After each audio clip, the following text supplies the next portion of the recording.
Olá pessoal, boa noite. Vamos dar início a mais uma reunião do estudo das terças-feiras, né, nessa versão virtual da nossa casa. Para quem está chegando hoje pela primeira vez ou está assistindo no nosso canal pela primeira vez, os estudos das terças-feiras nós dividimos em 30 minutos, os primeiros 30 minutos para o Livro dos Espíritos e os outros 30 minutos para o Evangelho, indo de 8 da noite até as 9, certo? Hoje nós teríamos Cláudia, mas houve algum imprevisto, né? Uma questão vai ser substituída por Kátia, que vai falar do tema do Livro dos Espíritos, um resumo teórico do móvel das ações humanas, item 872. E nos 30 minutos seguintes, Vinícius, com o tema do Evangelho, Sócrates, Platão, precursores da ideia cristã e do Espiritismo, itens 6 a 10. Tá certo? Meu nome é Rafael.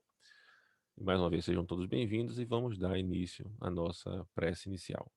Então, convido a todos a levar o pensamento ao alto, né, pensar em Jesus, agradecido sempre, Senhor, por essa oportunidade que nos dá de estarmos reunidos mesmo que virtualmente, na noite de hoje, para mais uma noite de estudos a respeito dos temas do Evangelho e do Livro dos Espíritos. Pedimos, Pai, a tua proteção e um amparo para os nossos irmãos que irão conduzir a palestra na noite de hoje, que eles possam ser ajudados e intuídos e tragam para nós os temas propostos da melhor maneira, da maneira mais clara, enriquecendo e nos ajudando a servir melhor. Então, Pai, mais uma vez agradecido, peço tua permissão para dar início às atividades da noite de hoje. Muita paz, que assim seja. Então, sem mais delongas, eu passo a palavra para a Kátia, que vem nos trazer informações a respeito do Livro dos Espíritos. Kátia? Então, que a paz de nosso Senhor Jesus Cristo continue conosco. O nosso irmão disse assim, sem mais delongas, e nós nos lembramos das reuniões lá, presenciais da fé. Gente, nós vamos estudar hoje o último item das leis, né, da lei da liberdade, que faz parte do capítulo das leis morais. Então, vamos começar logo, sem mais delongas, né? Como disse o nosso irmão Rafael. A pergunta 872, na realidade, não é uma pergunta, é só um item que faz um resumo, justamente, da lei da liberdade, do que foi estudado minuciosamente sobre a lei da liberdade, que é uma das leis de Deus, né?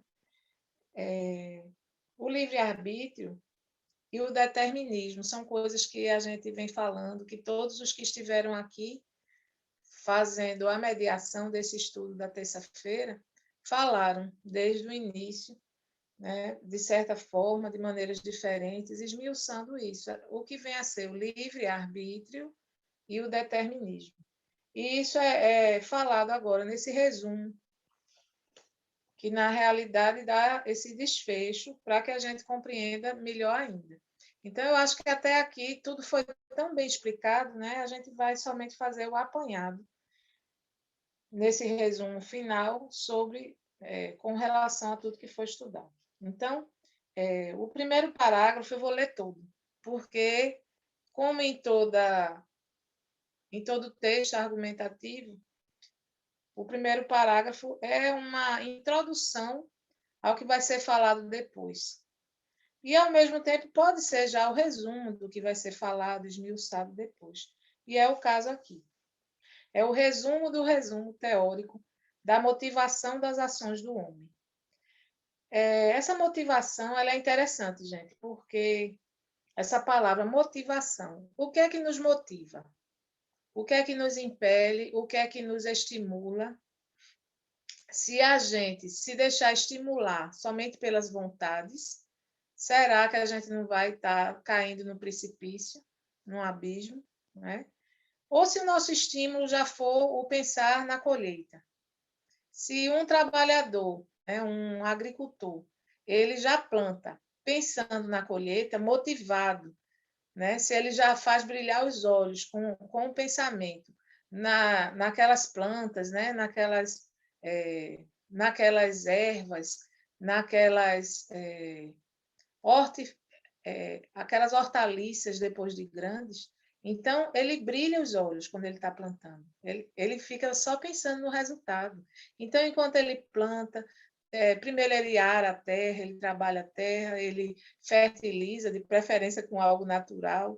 Depois, ele vai lá e cava, né, aquelas covas, né, e vai colocando as sementes na quantidade adequada. Porque se uma não vingar, a outra pode vingar. E se vingarem as duas, também não vai ter problema, que ele já põe tudo naquela distância certinha, de acordo com o tamanho que vai ficar cada plantinha quando nascer, porque ele já tem uma ideia, ele já tem experiência. Então, se ele vislumbra a horta depois de tudo crescido, né, dando aquele resultado esperado, para que na colheita ele possa ter o máximo de aproveitamento, o máximo de alimentos, né, que ele vai colher dali e vai poder distribuir, vai poder vender, né, na agricultura familiar mesmo, que é muito bonita. Ele vai poder distribuir com outras pessoas e assim, aos poucos, ele vai sanar as necessidades de alimento de várias pessoas e da família dele. Muita gente lá no sertão guarda aquele milho, e o milho bem sequinho, depois na época da seca mesmo, que não tem nada, é aquele torrão, aquele pó, mas ele pega aquele milho, rala, e muitas vezes é um punhadinho daquele xerém, né, daquele resultado dele ter ralado o milho até o sabugo, é o que cada filho dele e ele, a esposa, colocam na boca para antes de dormir. Oram, né, rezam o terço, os que são católicos ainda se tem esse costume e vão dormir. E muitas vezes esse é o único alimento do dia. E a gente fica pensando assim, né? Como é maravilhosa a natureza, que faz com que a gente reflita também sobre a vida.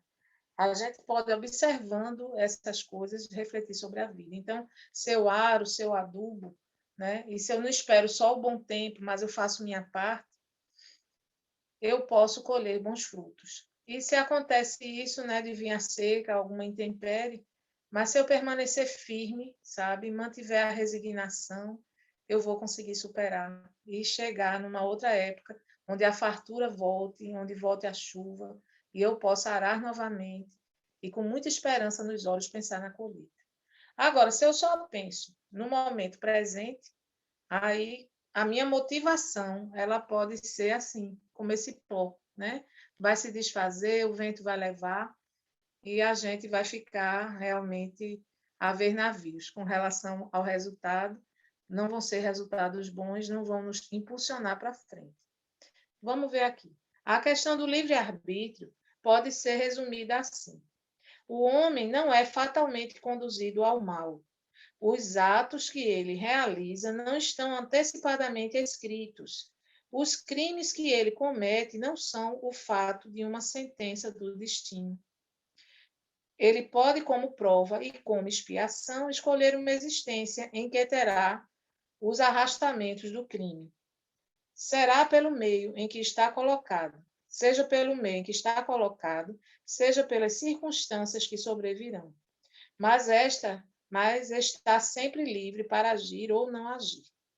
Então, ele não é levado ao mal pelas circunstâncias que estão dentro de si, enquanto que propensões humanas, como muita gente pensava, inclusive naquela época. Nós somos humanos, até a igreja falava, né? Nós somos pecadores, então a gente peca porque é pecador. Pronto. Então, isso está justificando, muitas vezes, coisas até absurdas, coisas muito tristes, assim, atos muito violentos. Não, nós somos pecadores, nós caímos em erro, pecamos e pronto. Porque o homem, né, a matéria leva a isso. Teve uma colocação de um amigo meu que foi mais ou menos nesse sentido, que ele dizia que a carne e os ossos é que fazem a gente errar, a gente cair em tentação, porque os ossos e a carne são fracos. Quer dizer, essa colocação eu fiquei assim abismada. Eu disse, não, a gente, será possível que até Jesus Cristo ele definiu isso, né? Então, não é a natureza do que está em nossas mãos que faz a gente errar. A gente pode usar uma faca para partir o alimento, para cortar os legumes, mas a gente pode usar a faca também para ferir alguém, né? Depende muito das nossas intenções. Então, a partir do momento em que se abriu a visão da humanidade para ver essa questão da intencionalidade, tudo ficou mais claro e realmente ficou mais justo, né? A lei da liberdade ficou atrelada à lei da justiça, porque se observou isso, que o que vale é a intenção. E assim foi se desenvolvendo também o direito, em todas as culturas, em todas as nações, né? O Código de Direito Civil, né, e o direito criminal ele foi desenvolvido assim, vendo também a intencionalidade, a extensão das coisas, vendo também a questão como é que a gente pode dizer, se uma coisa é excessiva ou não, né? E se houve também uma intenção de atenuar o erro. Então, tudo isso é visto, é pesado na hora de se prescrever uma pena, por exemplo. Tudo isso é visto na hora de se rever os fatos, né, da maneira como ele teria ocorrido e o que estava passando na cabeça das pessoas naquele momento. Bom, então, quando a gente diz assim, os atos que ele realiza não estão antecipadamente escritos. Então, já está se falando de outra coisa importante que nós estudamos nesse capítulo, nessa lei da liberdade, que é a questão da fatalidade, que foi muito, muito trabalhada, muito bem trabalhada, por sinal, por todos que passaram aqui e falaram sobre isso. Não existe a fatalidade, o destino, a predeterminação, a predestinação das coisas. Mas existe, sim, coisas que vão acontecer na nossa vida que devem acontecer, porque a gente já programou aquilo ou programaram para a gente, para que a gente pudesse desenvolver determinado aprendizado, para que a gente pudesse pôr em prática também alguma coisa do que a gente já sabe, para que isso pudesse nos impulsionar, nos estimular para que a gente fosse mais à frente. Então, tem coisas que realmente a gente precisa passar e que vão acontecer na nossa vida, mas não por uma fatalidade do destino, mas daquilo que realmente a gente estudou para acontecer. Mas aí a gente já estudou uma coisa também, a gente entendeu, né, nesses estudos nossos, que, por exemplo, se eu tirar a vida de alguém intencionalmente, né, não for uma coisa assim de legítima defesa, porque tudo isso é pesado também, o que é que acontece? Eu estou gerando para mim, né, algo negativo, né, que eu vou ter que purgar, porque a minha consciência vai pesar. Onde é que estão escritas as leis de Deus? Na nossa consciência. Primeiro, Kardec perguntou, né, aos espíritos superiores, como Deus faz, né, para executar as coisas na natureza? Como ele faz na sua criação, na sua administração, vamos dizer assim, da natureza, de tudo que existe, de toda a sua criação. Ele faz isso através de suas leis, certo? E onde estão escritas essas leis? Kardec certamente pensou na tábua das leis de Moisés, porque aquelas leis que foram recebidas, né, que naquela época, né, se tinha, que foram recebidas de Deus, as leis divinas, os 10 mandamentos, né, das leis divinas, foram escritos em tábuas. Então, onde estariam escritas essas leis de Deus, às quais os espíritos se referiam? Então, eles disseram, estão escritas nas nossas consciências, ou nas vossas, né, se referindo a gente encarnado, mas é claro que o espírito também estava se referindo a si mesmo. Nas nossas consciências estão escritas as leis de Deus. Então, nós temos a perfeita percepção do que é justo, do que é injusto, do que é bom, do que é ruim, porque existe um alerta na gente, que está na nossa consciência, quer dizer, na nossa vida consciente. Quando a gente não tinha consciência das coisas, né, aí vem uma comparação também com essa alegoria que é a história de Adão e Eva. O pecado original, né? O pecado original foi o quê? Foi algo que fez com que eles perdessem aquele paraíso e fossem para um local onde havia pranto, ranger de dentes, onde tinham que lutar pela própria vida, onde tinham que lutar para conseguir o pão, onde a mulher iria parir com dor, né? Como ele vinha dizendo. Mas tudo isso quer dizer algumas coisas que a gente foi compreendendo aos poucos, e a doutrina espírita veio nos esclarecer demais sobre tudo isso. Então, nós vivíamos como que no determinismo. A gente não tinha ainda o livre-arbítrio, porque a gente não tinha condição. A gente era mais tutelado pela justiça divina, né? Tutelado por Deus. Como os animais, a natureza como um todo, né? A nossa inocência enquanto seres provavelmente se refere aí da transição do mundo primitivo, né, para o mundo de expiações, onde a gente teve o direito de viver no mundo de expiações, porque a gente já tinha consciência do certo e do errado, a consciência dos nossos atos. Né? E assim como a criança não tem consciência e ela não é culpada pelas coisas, então vivia primitivamente. A criança, quando vai se emancipando, já vai conseguindo certa autonomia, como já foi bem explicado aqui, ela vai adquirindo o livre-arbítrio aos poucos, a liberdade e, ao mesmo tempo, a responsabilidade. A liberdade ela está atrelada a isso, não tem como desatrelar. Então, nós temos uma liberdade, certo? Ainda limitada, e vamos desenvolvendo. E no mundo de expiações e provas, nós estamos justamente porque nós fazemos o uso dessa liberdade e temos consequências. E quando a gente faz o uso, sabendo, né, aquela lâmpadazinha acende na gente, dizendo que tem alguma coisa errada, que a gente não está fazendo certo, e de repente a gente transgride aquilo, a gente relega, a gente coloca uma capinha na lâmpada, apaga a luz para ela não acender mais, faz de conta que ela não acendeu, aí o que vai acontecer? A gente vai sofrer essas consequências, são as expiações. E as provas, elas vêm junto, porque a todo momento nós estamos sendo provados, testados, tentados. Como na própria oração do Pai Nosso, Jesus Cristo disse que a gente deveria pensar nisso, né? Quando a gente fosse orar. A gente deveria pedir a Deus que afastasse da gente as tentações, que nos livrasse do mal. Mas isso é que a gente pedisse a si mesmo, intimamente, que a gente possa se afastar dessas tentações, que a gente possa dizer um não para elas, para que a gente possa se afastar do mal. E assim a gente não vai ter essas consequências, a gente vai ficar livre do mal, porque a gente não caiu em tentação.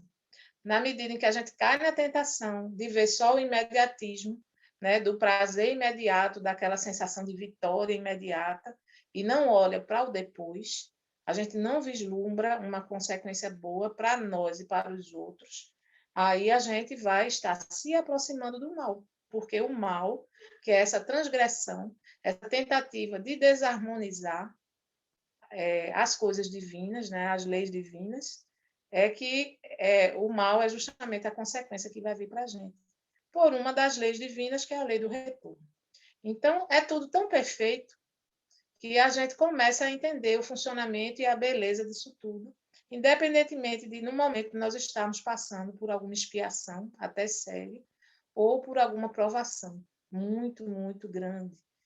E a gente deve realmente pedir a Deus forças. Esse pedir a Deus para que a gente não caia em tentação também insere aí no Pai Nosso a importância da prece, a importância da gente rogar a Deus, né? Rogar aos bons espíritos que também nos ajudem, porque aqui nesse resumo vem falando nisso também, que nós estamos aqui com o nosso livre-arbítrio, trabalhando, estudando, realizando coisas, querendo ter conquistas, né? E como serão essas conquistas, né? De acordo com o que a gente busca. Quem busca coisas materiais vai ter realizações materiais, provavelmente, mas será que vai ter realmente as realizações de espírito, a felicidade? Se ela procura a felicidade nisso, justamente para aprender que não é por aí, pode ser que não traga junto a felicidade, as realizações materiais, porque uma coisa não está necessariamente atrelada à outra. Agora, se eu aprendo a distribuir, né, o que eu posso conquistar materialmente, a dividir, a compartilhar, né, a achar boa a felicidade do outro, as conquistas do outro, aí eu estou aprendendo coisas que realmente vão me preencher em espírito. E quando eu desencarno, eu só levo as coisas que estão em espírito, que estão em mim em espírito, independentemente de eu estar encarnado ou não. Então, eu é que escolho que tipo de futuro eu vou ter, que tipo de consequência eu vou ter dos meus atos, das minhas palavras e dos meus pensamentos. Eu estou construindo tudo isso. E quanto mais eu tenho consciência disso, aí muita gente diz, mais você sofre, porque você vai sofrer as consequências, mas não tem como correr. Nós já chegamos no patamar que a gente está realmente na luta já, não tem como correr. A gente tem consciência das coisas, então a gente precisa cuidar disso. A gente precisa deixar de se escorar nessa coisa. Eu sou mesmo humano, eu erro. Tudo bem, eu erro, eu preciso realmente me aceitar, me perdoar. Mas eu preciso, acima de tudo, ver que eu tenho responsabilidades a cumprir. Eu tenho responsabilidades sobre todos os meus atos. Eu preciso assumir essas responsabilidades. Eu não posso ficar fugindo delas, fechando os olhos e fugindo muitas vezes de uma maneira assim implícita, né? Fugindo, tratando de outras coisas, buscando coisas fúteis, leviandades, tendo certas manias, né? Vamos dizer que eu tenho a mania de consumismo. Então, se eu tenho alguma coisa, algum dinheiro, algum ganho material, eu quero consumir, eu quero realmente ir muito a salão de beleza, a spa, me hospedar nos melhores hotéis e aquela coisa de curtir a vida. Isso também é uma fuga. É uma fuga do que realmente a gente precisa trabalhar para se sentir bem. Porque são conquistas, como o Rossandro Klingen diz, meio vazias. Não é aquela conquista como essa das Olimpíadas, que a pessoa batalhou a vida toda, muitas vezes veio de uma vida sofrida, né? Veio de condições bem precárias, como essas que eu falei aí do sertão, mas conseguiram superar, né? E aquela sede de superação fez com que ele chegasse lá. E mesmo que não tenha ganhado a medalha de ouro, né? E alguns ganharam nessas condições mesmo, mas mesmo que eu não tenha ganhado, mas eu sou vencedora. Eu cheguei lá. Mesmo que não chegou nas Olimpíadas, mas se destacou, quase que chega, ele está ali se superando. Porque o que importa na vida não é você competir com o outro. Não, é você ver os ganhos que você teve. E a educação moderna, ela prevê isso, né? Ainda bem. Não é mais aquela competição, como na educação tradicional, de ganhar medalha, né? No meu tempo tinha esse negócio de medalha de ouro, de prata e de bronze. E a outra pessoa que não ganhava ficava tristinha, porque não ganhou nada. Como não foi um dos primeiros, um dos 3 primeiros da sala, não era nem falado o nome daquela pessoa. E realmente isso não é legal, porque de repente aquela pessoa superou muito mais obstáculos para chegar na sala de aula, para poder compreender os assuntos, do que aquele outro que ganhou a medalha, que teve mais facilidades, né? Que teve um certo apoio que o outro não teve. Então, ele teve que superar tantas coisas que, se for contrabalançar, realmente o vencedor é ele, e não o outro. Então, essas coisas são tão relativas, graças a Deus que a doutrina espírita vem nos esclarecer sobre isso. A questão da intencionalidade. Deixa eu ver aqui. Cabe à educação combater essas más tendências. Ela o fará ultimamente quando estiver baseada no estudo profundo da natureza moral do homem. Pelo conhecimento das leis que regem essa natureza moral, chegar-se-á a modificá-la, como se modifica a inteligência pela instrução e o temperamento pela higiene. Então, na minha tradução, vem falando em higiene. Eu não sei se alguém tem outra tradução aí, que é da editora Boa Nova. Eu tomei essa higiene como uma limpeza, né? Uma descarga, né? Tirar as coisas negativas para colocar as positivas. Deixa eu ver aqui o horário, já está chegando, né? Mas dá tempo a gente comentar isso. Então, o temperamento ele é moldado pela higienização, né? Pela limpeza das coisas que estão sobrando, que estão em excesso, que a gente realmente precisa ver e retirar da gente, né? Aquilo ali, aquela sujeira, né? Mental, aquela sujeira sentimental, para poder a gente moldar o nosso temperamento. Então, veja só, as escolhas para o bem e para o mal fazem com que a gente tenha consequências boas, que a gente chama de boas e ruins, mas na realidade tudo é bom, tudo é justo e perfeito, como dizem nossos amigos maçons, né? Tudo justo e perfeito. porque mesmo que a gente diz que é ruim, não é. Do mesmo jeito que quando a gente recusa uma coisa negativa para um filho, ele fica com raiva da gente às vezes, ele pensa que foi ruim para ele e no futuro ele vai ver que não foi. Então é assim que o nosso Pai Celestial faz. Ele não vai atrás das nossas birras, dos nossos queixumes, da nossa mania de vitimização. Ele realmente quer que a gente cresça, quer que a gente adquira autonomia, e não que sejamos marionetes em suas mãos. E é isso mais ou menos também que diz aqui, nesse resumo. Porque se ele é que fizesse, né? Se existisse a tal da fatalidade do destino, a gente não tinha mérito nas conquistas. E a gente não tinha demérito também nas coisas ruins que eram feitas. Mas a gente simplesmente era marionete, era um bonequinho, era um robozinho, que estava ali só obedecendo aquilo ali que tinha que ser. E nós temos em nossas mãos a condição de modificar as coisas. E que nós façamos sempre para melhor, que nós façamos para o melhor da comunidade, o melhor dos arredores, das pessoas em geral, mesmo que nós não estejamos inseridos imediatamente nesse contexto. Se é o melhor para a maioria, então a gente precisa seguir isso, para que a nossa consciência fique tranquila. E, na verdade, aquilo vai ser melhor para a gente também, porque a gente fez uma coisa positiva que vai nos fortalecer, que vai nos dar força para a gente continuar. Então, a metáfora da represa, eu usei hoje conversando com um amigo meu, porque ele disse que a nossa represa muitas vezes estoura, né? E existe aquele prejuízo, porque a gente enche demais de coisas. Aí eu disse, mas a gente enche por problemas que a gente precisa ter a consciência de modificar. Então, eu não pegar muita coisa para mim, muita responsabilidade para mim, mais do que eu posso assambarcar, né? E não ser perfeccionista também, querer tudo muito perfeito, porque não existe, né? Não existe ser humano perfeito. Então, a gente precisa saber dosar as coisas e ver as prioridades e ir fazendo. O que não dá para fazer hoje, a gente faz amanhã. E assim a gente vai chegando lá, porque senão a gente enlouquece. E realmente a nossa represa vai estourar.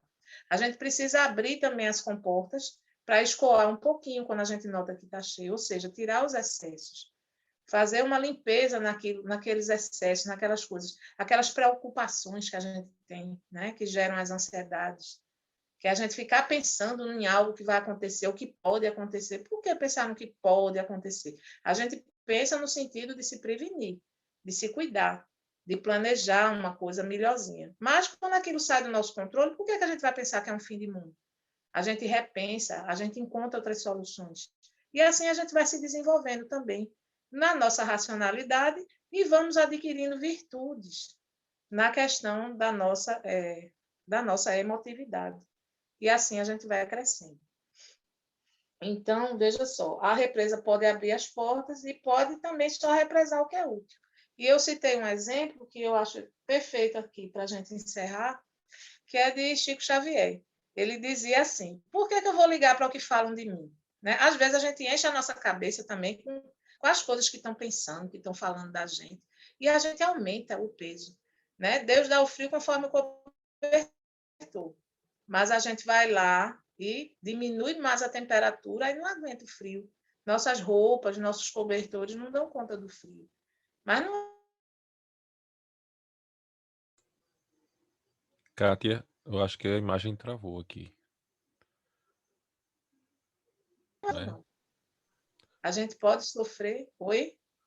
Não, tinha Chegou travado a sua hora? imagem, mas voltou agora. Oi? Foi, Pronto, mas pode aí ser. a gente sofre porque a gente coloca coisa demais. Então, nosso irmão Chico Xavier, ele dizia, por que eu vou ligar para o que falam de mim? Porque ficavam xingando tudo, até hoje falam, né, de muita gente que é espírita, que é médium, quanto mais antes, né, lá naquele período, que tudo que ele passou a gente vê nos filmes, né? E mais ou menos, porque ali está muito cinematográfico. Na realidade, a coisa era mais cruel ainda. Então, ele dizia, por que eu vou ligar para o que falam de mim? Se for verdade, estão falando uma verdade, então eu não tenho que ficar com raiva de quem fala. Eu tenho que procurar corrigir o meu erro. Agora, se for mentira, eu não vou me tornar aquilo que os outros estão dizendo que eu sou. Então, por que eu vou ligar, vou me incomodar? Então, ele não colocava coisa demais na represa dele. E a gente precisa não botar coisa demais na nossa. E, para encerrar, a gente pode buscar saídas, né? A prece, a meditação, substituir os pensamentos negativos por outros melhores, porque assim a gente vive melhor. Às vezes, deixa eu ver aqui a hora. Já está na hora, né? Mas às vezes a gente faz um pensamento do outro, até por uma comunicação em WhatsApp, que é escrita, a gente pensa que o outro falou numa entonação e o outro falou em totalmente outra. A gente coloca coisa, minhoca na nossa mente. São as nossas crenças negativas que fazem isso. Então, vamos trabalhar, vamos procurar conversar mais, expor o que a gente pensa, relaxar, e não fazer ideia preconcebida, porque isso nos atrapalha e faz com que a gente encha demais a nossa represinha. Vamos cuidar das coisas para que a gente tenha consequências positivas e não, jamais pensar nessa questão da fatalidade. Tudo que a gente faz é porque a gente decidiu fazer. E a gente vai decidir que vai pensar antes de fazer para poder decidir da melhor forma. Vamos fazer isso junto, né? É uma luta nossa. Que Deus nos abençoe e nos ilumine. E eu passo a palavra para o irmão que está dirigindo o trabalho, nosso irmãozinho Rafael. Obrigado, Kátia. Reparei que a gente fechou hoje o capítulo 10, né? Lei de Liberdade. Foi um ótimo fechamento. Vamos agora, então, passar para Vinícius, que, como já foi dito no início, vai continuar, né, na parte do tema Sócrates e Platão, precursores da ideia cristã e do espiritismo. Aqui cita itens de 6 a 10. Então, Vinícius, é com você. Obrigado, pessoal. Boa noite. Deixa eu só ajeitar aqui. Então,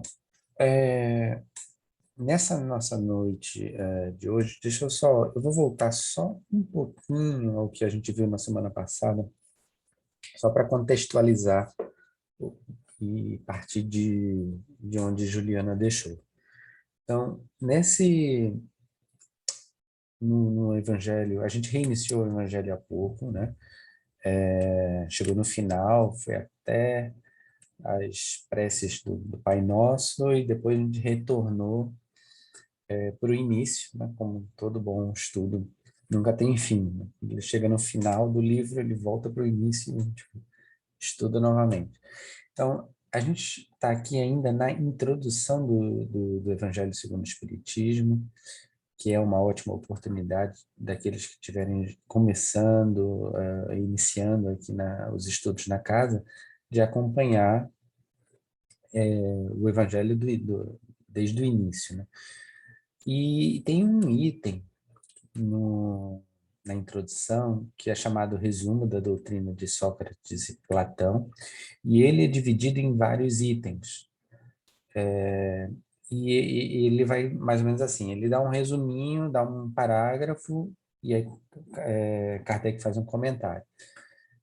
Tem vários itens, eu acho que vai de 1 até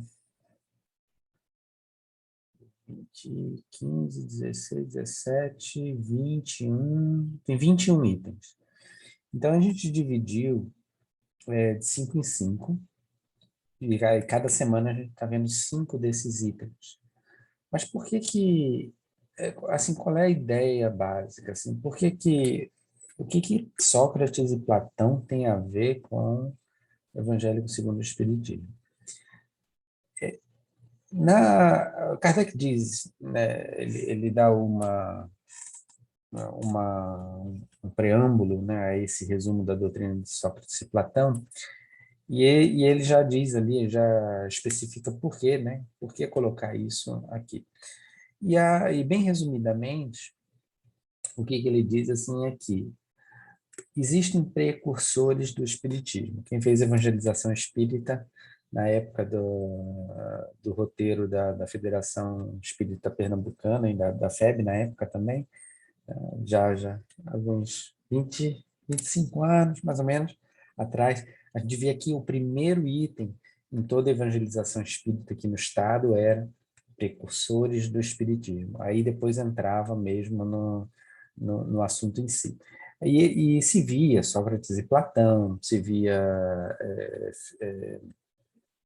de diversos Siddhartha Gautama e todos diversos precursores, mas no sentido de que o Cristo, isso a gente vê, né, naquele livro A Caminho da Luz, o Cristo ele está conosco desde o do início da formação do orbe, e aí ele foi mandando seus precursores ao longo do tempo, e dos quais cada precursor desses, ele vai dar um pedacinho daquilo que a gente vai chamar hoje de a verdade, com V maiúsculo, como, né, André Luiz às vezes chama no livro dele, tá? A verdade com V maiúsculo.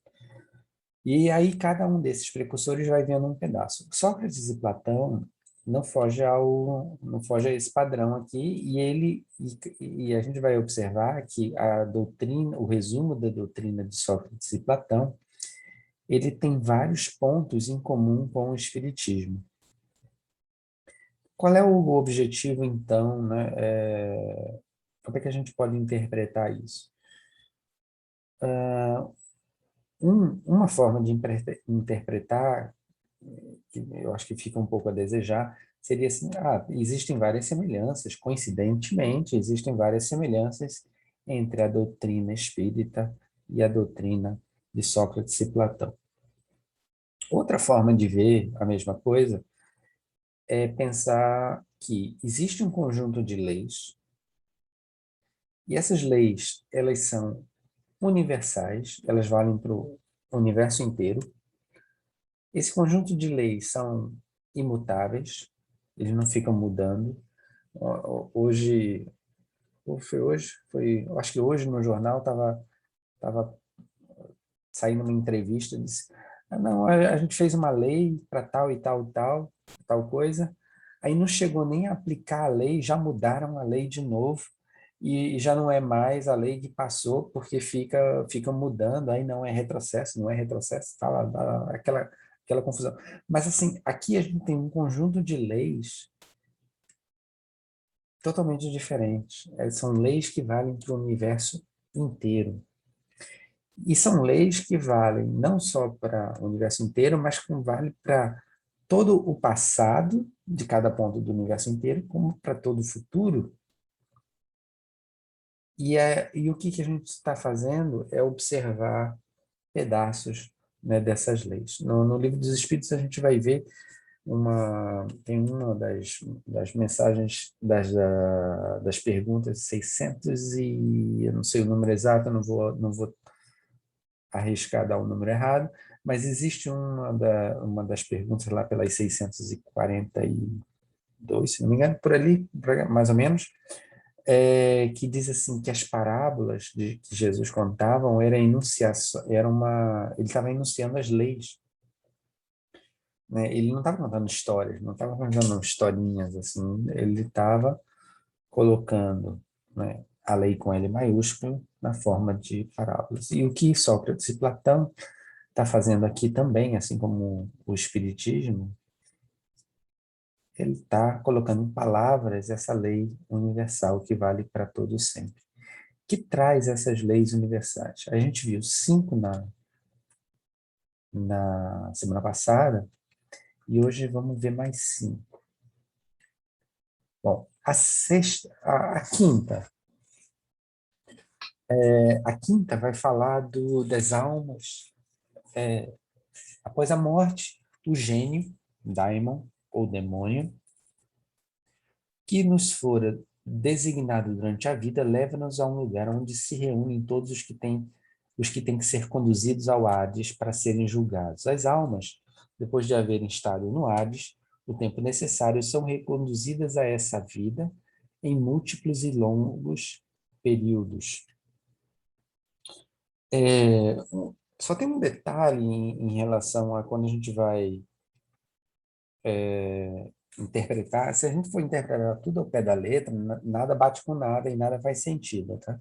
Então, se a gente for interpretar demônio com a acepção que a palavra tem hoje, não como daimon, como havia na época dos gregos, né? O daimon não era necessariamente aquele demônio, mas era espírito. né? E você tinha os daimons familiares, você tinha os daimons bons e os não tão bons, né? Os mais elevados e os menos elevados.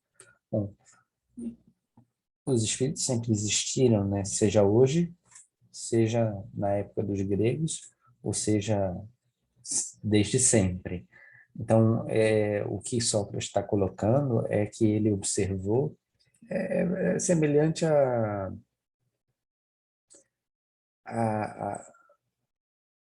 como se ele tivesse assim vendo, né, o mundo espiritual e ele vai interpretando com as próprias palavras, né? Ou vai às vezes criando palavras quando elas não existem, feito Kardec. E é interessante que está tudo aqui para quem tem olhos de ver, né, e ouvidos de ouvir. Eles serão reconduzidos a essa vida em múltiplos e longos períodos, diz Sócrates. Mas a primeira revelação já dizia, por exemplo, se você pegar Êxodo, essa parte da reencarnação, né? A reencarnação está na primeira revelação, né? Em Êxodo, por exemplo, a lei de causa e efeito, ela está na primeira revelação. A gente pode ver aqui, Êxodo, capítulo 20, versículos 3 a 6, assim como Deuteronômio, capítulo 5, versículos 7 a 10. Aí a gente vai encontrar assim, não te prostrarás diante deles, nem os servirás, pois eu sou o eterno, teu Deus, Deus zeloso, que visito a iniquidade dos pais nos filhos sobre terceiras e sobre quartas gerações. E aí tem outras passagens que diz assim, que vai ser punido da terceira até a milésima geração. Por que terceira? Por que não segunda geração até a milésima geração? Ele está falando aqui da lei de causa e efeito, da reencarnação, porque você não pode reencarnar como seu próprio filho na segunda geração, mas na terceira você pode vir como seu neto.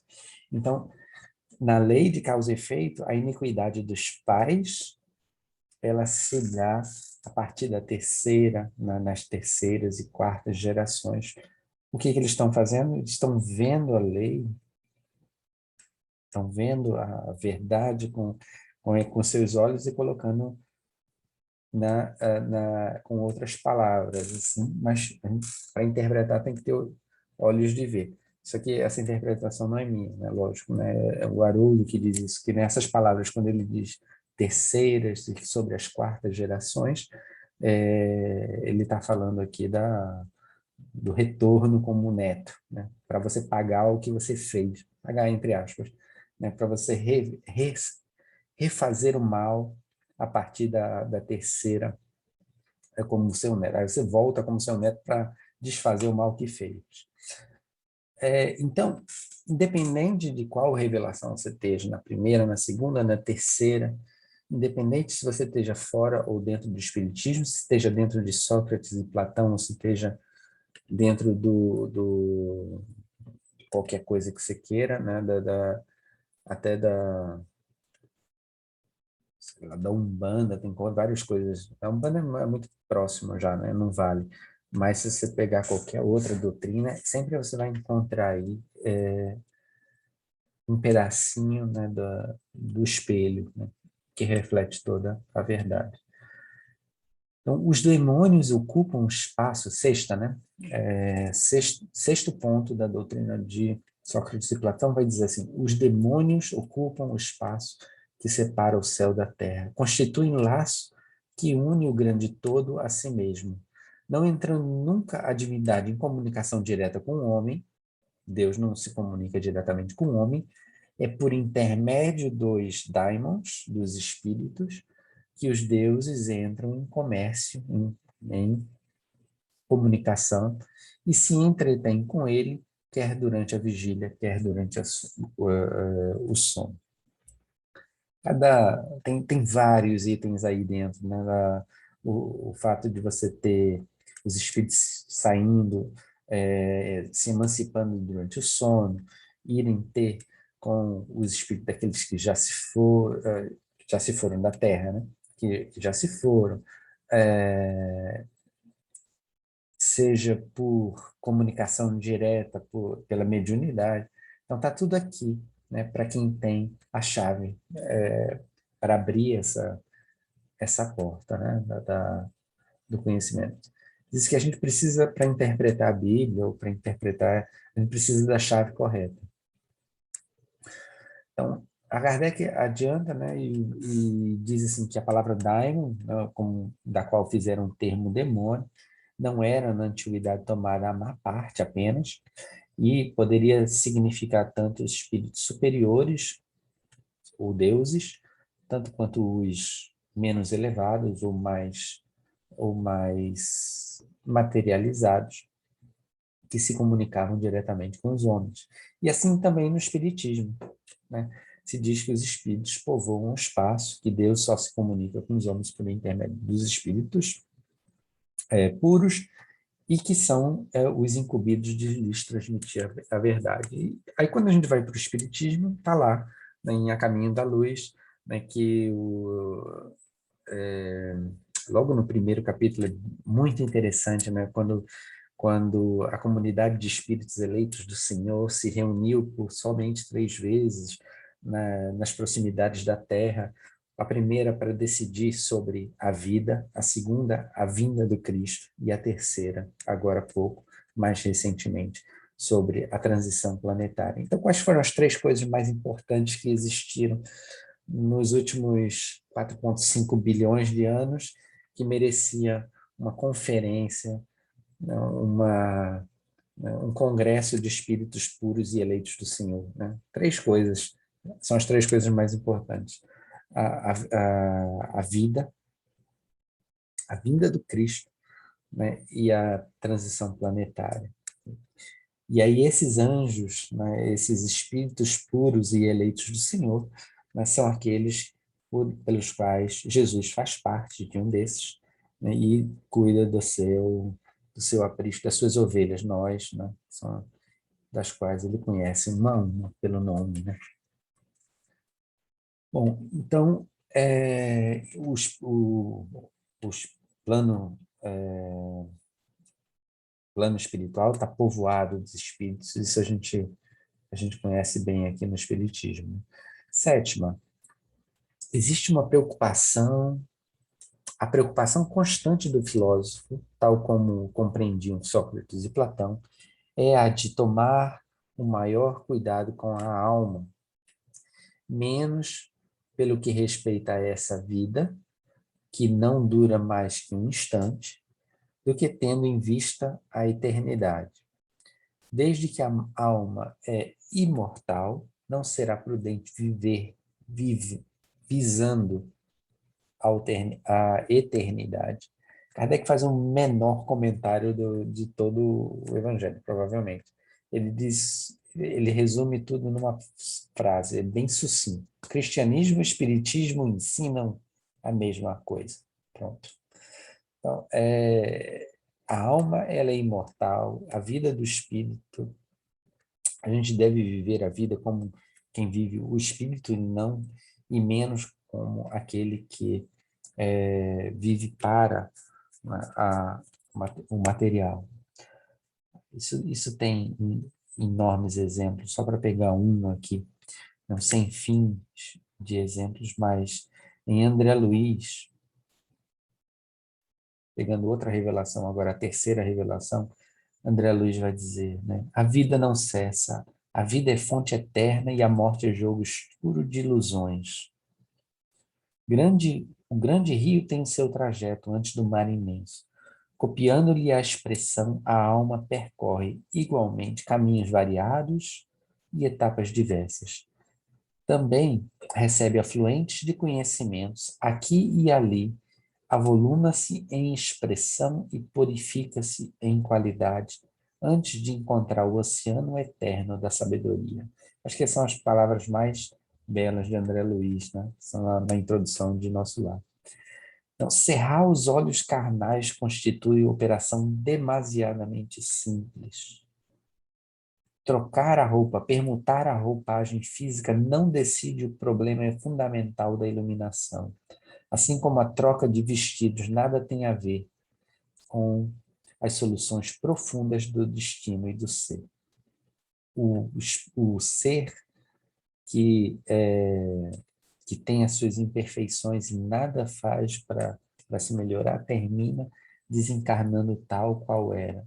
Então, se você falta conhecimento, vai continuar faltando conhecimento. Se tem conhecimento, vai continuar tendo conhecimento.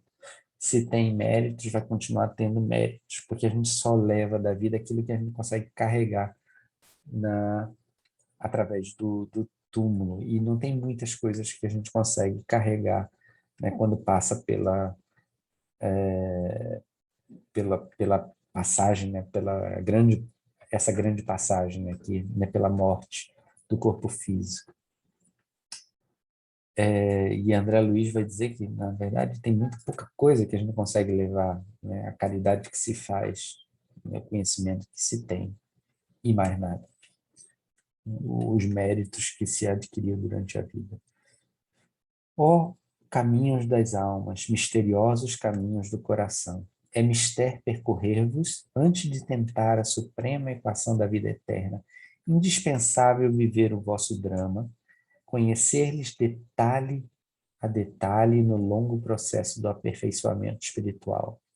E seria extremamente infantil a crença de que o simples baixar do pano, como no teatro, resolvesse transcendentes questões do infinito. Uma existência, um ato, um corpo, uma veste. Um século, um dia.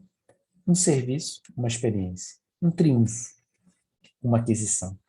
Uma morte, um sopro renovador. Quantas existências, quantos corpos, quantos séculos, quantos serviços, quantos triunfos, quantas mortes necessitamos ainda?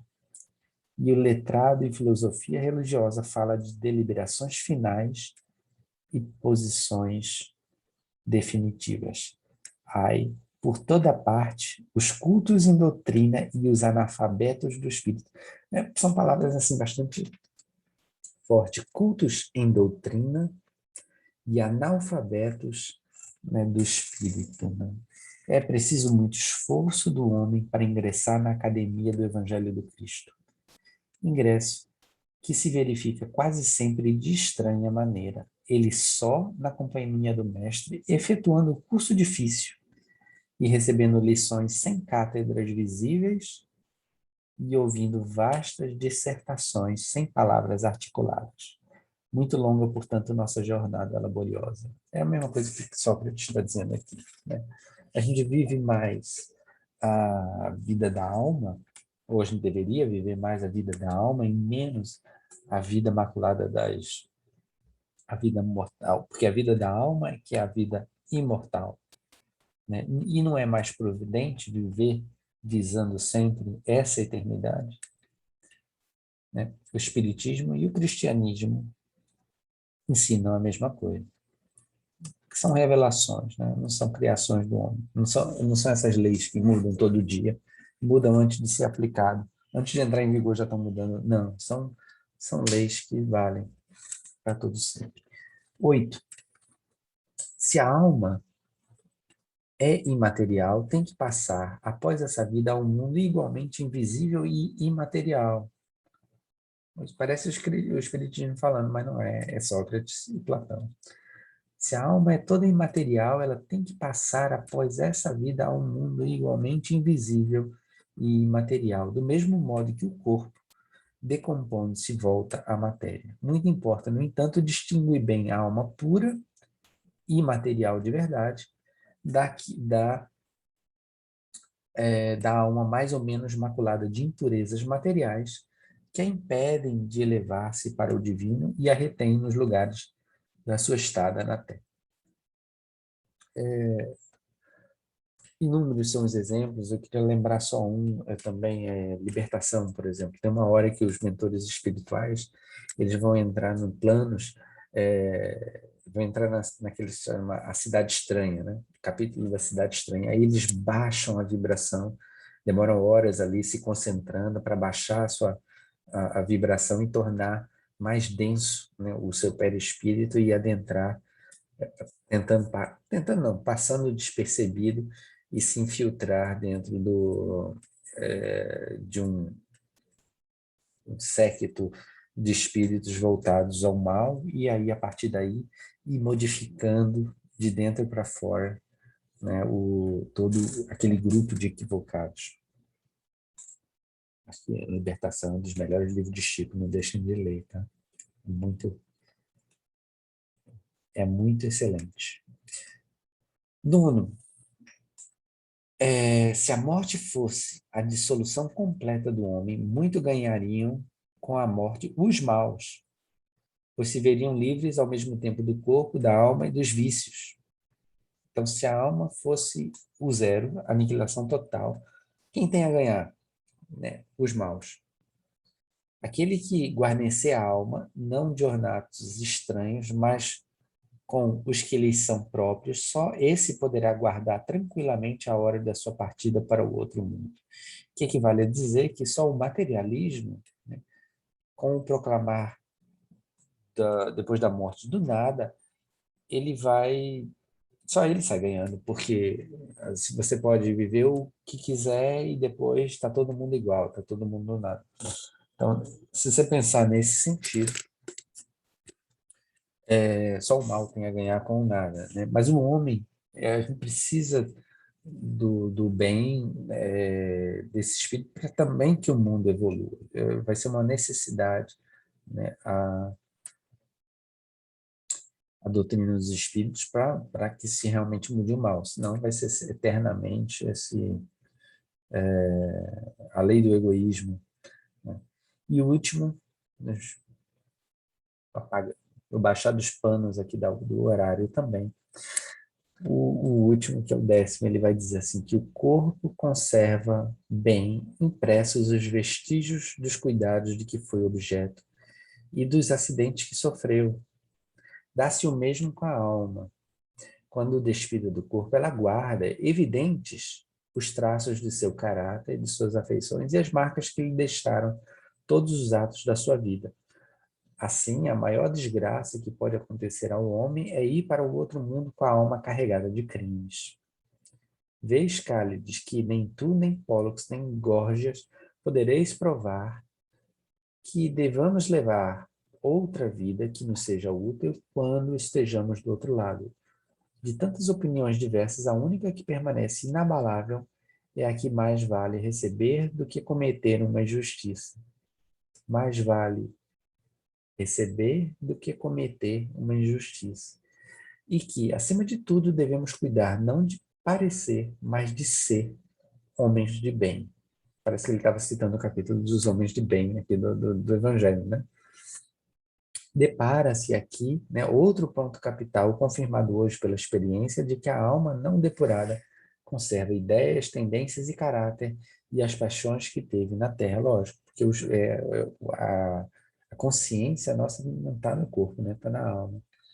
Não é inteiramente cristã essa máxima, mais vale receber do que cometer uma injustiça? Não é o mesmo pensamento que Jesus exprimiu? Se alguém vos bater numa face, também apresenta-lhes a outra. Bom, então, a gente vê aqui que a gente vai encontrar em todas as revelações, talvez com palavras distintas, em algumas vezes, assim, o próprio Cristo, né, a gente vai ver em Boa Nova, que o próprio Cristo diz, reencarnação agora não, deixa para depois, mas ele já colocou ali, né, na passagem da conversa com André e Tiago, né, logo depois, existem algumas passagens assim que Jesus deixou claro, assim, que para as massas, não, talvez a gente precise esperar. O Espírito de verdade virá, né, ele mesmo. Então, o Espírito de verdade virá mais tarde e vai ensinar isso abertamente. Então, existem coisas da verdade que talvez foram deixadas assim, para quando a humanidade tivesse um pouco mais de maturidade para compreender, né? Assim como certas ferramentas, você precisa de um pouco mais de maturidade para manusear. A gente não vai dar uma faca a uma criança, né? Mas as ferramentas, elas são fundamentais, né, a partir de uma certa maturidade espiritual, para a gente fazer bom uso delas, né? E aí, eis aí, né, o grande desafio. Se a gente compreende, a gente conhece hoje bem o Espiritismo, qual é o uso que a gente está fazendo dele hoje, né? Como é que a gente vai entrar no mundo espiritual vai depender, né, de do bom uso que a gente faz das ferramentas que a gente já tem. Essas ferramentas todas do ponto de vista imaterial, né? Se pode fazer muito bem, né, quando a gente emprega, não por muito saber, mas por empregar aquilo que se sabe. Às vezes é mais importante empregar aquilo que já aprendeu, né, o pouco que já aprendeu, empregar bem, né, do que conhecer muito e não empregar nada. Sim. Muita paz a todos, a hora é chegada. Passo então para o Rafael. Obrigado, Vinícius.